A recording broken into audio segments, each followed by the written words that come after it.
Business ছিল, even আমাদের টাকা পয়সা অনেক আগে থেকে ছিল, আল্লাহ যতটুকু দিছে আলহামদুলিল্লাহ।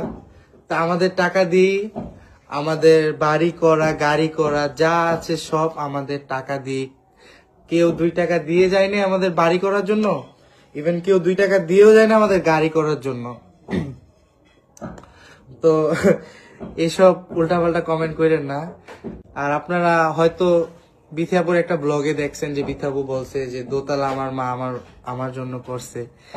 আসলে এগুলা ভাই আমরা কেউ বলি নাই বা আমরা কেউ শিখেও দেয় নাই যে দোতলা তোমার। সে নিজের থেকে আদিক্ষেতা করে বলছে, সেটা তার ব্যাপার। ভাই এগুলো আমাদের কেন কমেন্ট করেন? আমার বাড়ি দোতলা, আমার নিচতলা, আমার সবই আমার। আমার মা কারোর জন্য কিছু করে নাই, যা করছে আমরা 3 ভাই বোন আমাদের জন্যই করছে। কোনো বাইরের পাতানো বোন বা যাই বলেন কারোর জন্য কিছু করে নাই। আসলে আমি এগুলো বলতে চাই না, তাও বলতেছি কারণ আমার একটা ফ্যামিলি আছে।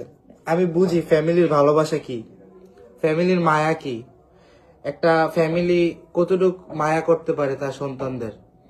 ভাই যাদের ফ্যামিলি নাই তারা কি বুঝবে যে ফ্যামিলির মায়া। আমার মা নিজে রিকোয়েস্ট করছে থেকে আসার জন্য, আমার মা নিজে হাত ধরে রিকোয়েস্ট করছে। আমি আর কখনো দেখিনি আমার মাকে কাউকে রিকোয়েস্ট করার জন্য এটা করো এটা করো।